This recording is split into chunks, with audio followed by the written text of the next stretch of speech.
Segunda parte de Corrida Explosiva, Rabino Shmuel, quarta parte, para Bereshit, Gênesis, capítulo 3, a partir do versículo 22. Então, depois que Adão e Eva pecaram e comeram a fruta da árvore da sabedoria, Deus castigou, amaldiçoando a terra, a serpente, Adão e Eva. Então disse Deus: eis que o homem se tornou como um de nós seres celestiais. Na verdade é como eu, Deus, que sou único, ao conhecer o bom e o mal. E o Maimônides acrescenta não só conhecer, mas ao ter poder de fazer ações, executar ações, tanto boas como malignas. Ele tem livre-arbítrio de como usar o mundo, como usar as criaturas à sua volta. Sobre isso diz Maimônides, capítulo 5, das leis de Teshuvá. Toda pessoa tem permissão de se virar para o caminho do bem, isso é justo. Mas também tem a permissão de se virar para o caminho maldoso e se tornar perverso. Sobre isso diz a Torá, eis que o homem se tornou como um de nós ao conhecer o bom e o mal, quer dizer, essa espécie de homem é singular no mundo. E nenhuma outra espécie é singular a ele nesse assunto. Que ele sozinho, com sua consciência e pensamento, ele percebe, talvez também enxerga prazer no bem, percebe e enxerga prazer no mal, e faz tudo o que ele desejar. E não há quem impeça ele de fazer o bom ou o mal. A questão de Deus ter criado o homem desse jeito para que ele possa servir com livre-arbítrio. Só que livre-arbítrio é perigoso. E aqui Adão fez um mau uso. Ele não escolheu de evitar a fruta.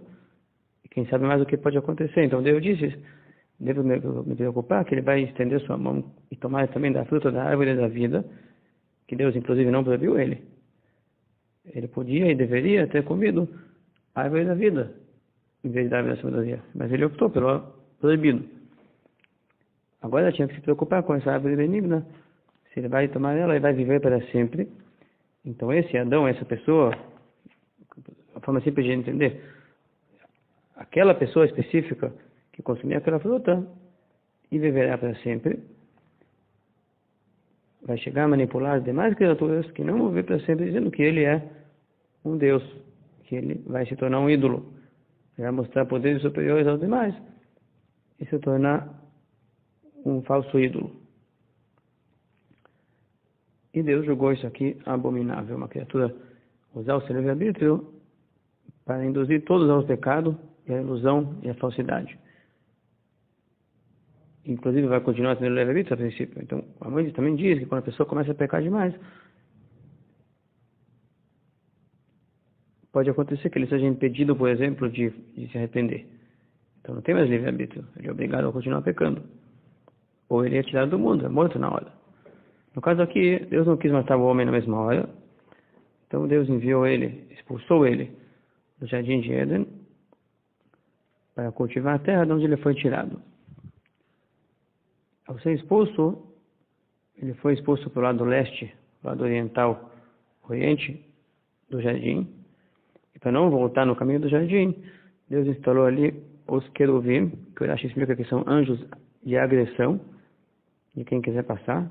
A função deles é cuidar que ninguém passe no caminho e voltam. E o brilho reluzente da espada revolvente, que se vira, que se movimenta. Tem um fio que brilha. Os dois, os anjos e a espada, que claro que são efeitos celestiais, que impedem uma pessoa passar aquilo. E fazem a pessoa temer de se aproximar. De forma inexplicável. Tudo isso aqui para cuidar do caminho da árvore da vida. Para que não volte para o jardim e para a árvore da vida, que ali jaz.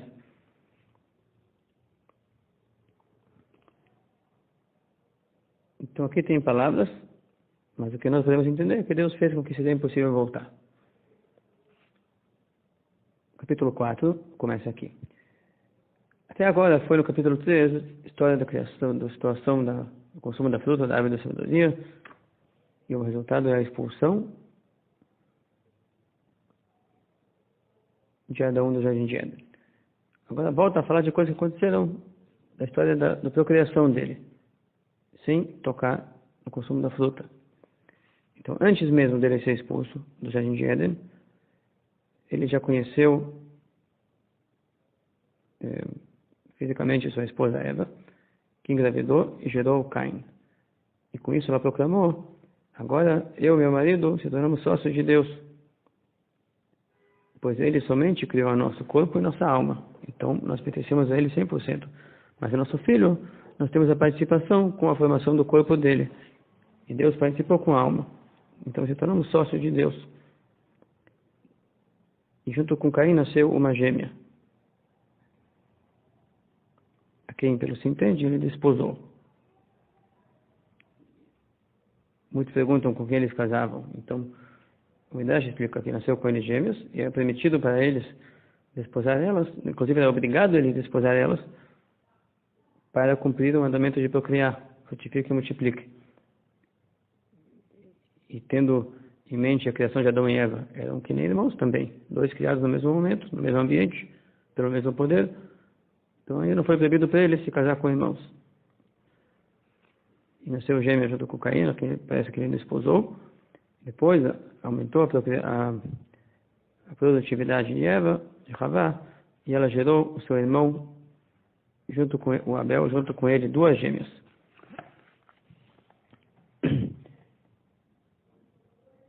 Pelo que parece, isso aqui aconteceu de forma sobrenatural muito rápida, porque diz que eles foram criados no sexto dia da criação, e já o Adão engravidou a Eva no mesmo dia, e já teve o Caim e Abel no mesmo dia.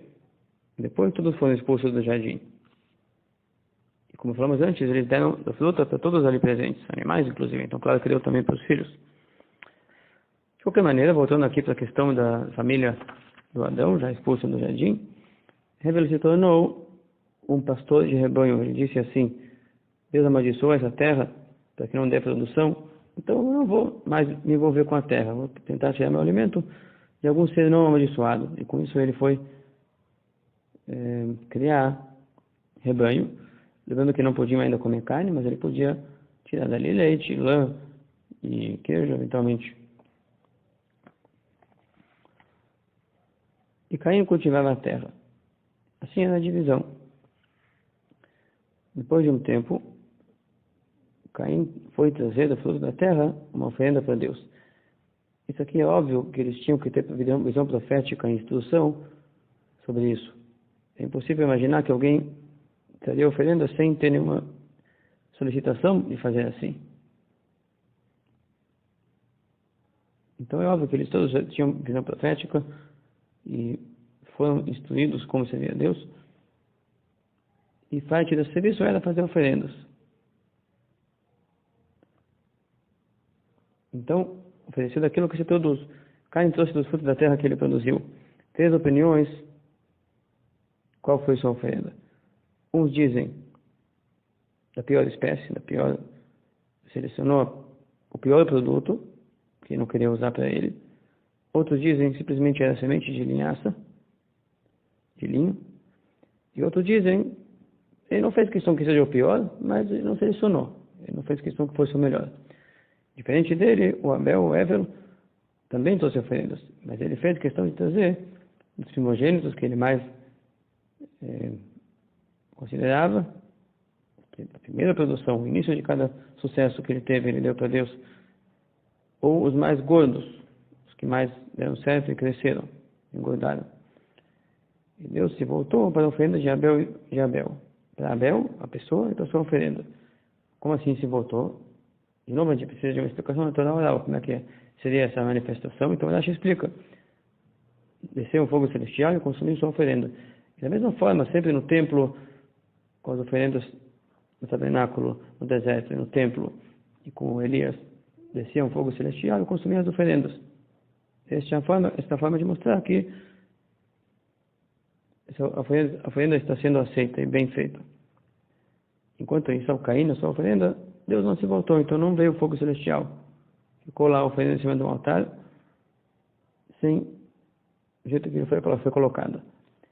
E Caim desgostou muito, e seu rosto ficou caído, cabisbaixo. Então Deus disse a Caim: por que ficaste desgostoso? Por que teu rosto se caiu? Você tem como corrigir teu caminho. Eis que se tu melhorar teu caminho, ele será perdoado e tua oferta será aceita. Se tu continuar assim e não melhorar teu caminho, o teu pecado de desprezar Deus ao oferecer algo impróprio está guardado para o dia do julgamento. Inclusive, o espírito pecaminoso está sempre aguardando na tua porta para te causar mais e mais tropeços.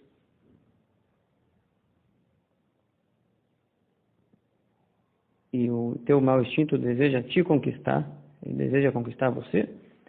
E você, se quiser, com tua força de vontade, ele vai vir, então você pode governar ele, governar o mau instinto que te convence a ser egoísta, ser materialista e não valorizar o espiritual divino.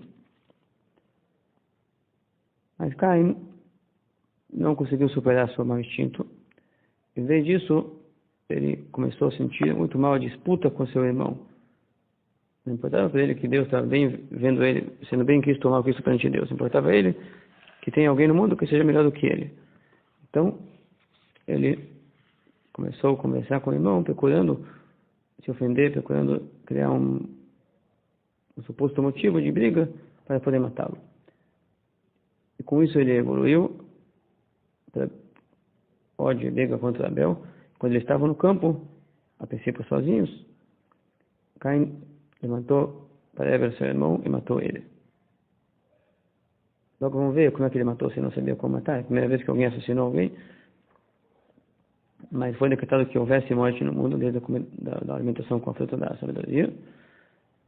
E ele pesquisou até que ele descobriu como é que se mata. Logo vamos falar disso. Deus deu para Caim mais uma chance. Deus disse, ele manifestou para Caim com uma voz celestial dizendo: Caim, onde está o teu irmão? Esta foi uma maneira divina de dar para ele uma chance de confessar e dizer: eu sei que tu, Deus, sabe tudo. Sei que tu viu, eu matei ele. E eu pequei para ti novamente. E agora me arrependo. Isso foi a chance de Caim ter dito isso, mas ele não disse isso. Caim, em vez disso, se tornou ousado e não aproveitou a oportunidade. E com ousadia disse para Deus, como se Deus não soubesse tudo, não fosse onisciente. E Caim disse: eu não sei onde está meu irmão. Será que eu devo guardar o irmão? E isso seria uma tremenda ousadia perante Deus, considerando que Deus não sabe. Ele mente sem ter vergonha perante Deus, em vez de confessar o seu erro. E isso é similar com Adão e Eva também. Adão culpou a Eva e Eva culpou a serpente. Também não confessaram os seus erros e não se corrigiram. Aqui novamente essa atitude. O Caim, em vez de confessar e pedir perdão, não confessa. Em vez disso, procura maneiras de contornar a situação. Corta caminhos, como se diz. Então Deus disse a ele: o que você pensa que eu não sei o que você faz? O que fizeste? As vozes dos sangues, em plural, do teu irmão, estão gritando para mim a partir da terra. Por que sangues em plural? Duas explicações. Número 1, o sangue da vida dele. E o sangue potencial das vidas de descendentes que poderiam sair dele. E a explicação mais literal: Caim não sabia a partir de que órgão, qual é o órgão pelo qual a agressão é fatal. Então agrediu ele em diversos órgãos e ele sangrou bastante, até atingir seu pescoço, que então ele morreu. Depois diz sangues em plural, porque ele fez ele sangrar por diversas partes. E Deus disse: eu vi o que você fez, não pensa que eu não estou consciente disso. E agora você será amaldiçoado, mais do que a terra foi amaldiçoada já de não produzir alimentos para Adão, tu serás amaldiçoado mais ainda com a produção dessa terra. Esta mesma terra, que além de não produzir madeira comestível, como foi a ordem no terceiro dia da criação, e ela não produziu, e por isso ela mereceu ser punida em redução de produção com Adão, e agora ela vai também engolir os sangues de Abel. Encontramos no profeta Zacarias que o solo do templo não encobria o sangue dele. Ele foi assassinado e a terra não encobria, não escondia o pecado de quem assassinou o profeta. Aqui também a terra não deveria ter sugada este sangue, encoberta o pecado. Foi punida então com redução de produção. E foi dito a Caim: tu cultivarás a terra, mas ela não vai mais dar sua força para ti. Além disso, tu serás obrigado a caminhar exilado, sem descanso, pela terra. Você não tem permissão de morar num lugar só. Então Deus decretou para ele: tu será impossibilitado de ficar num lugar só. E Caim disse a Deus, continua com sua atitude de tentar contornar a situação.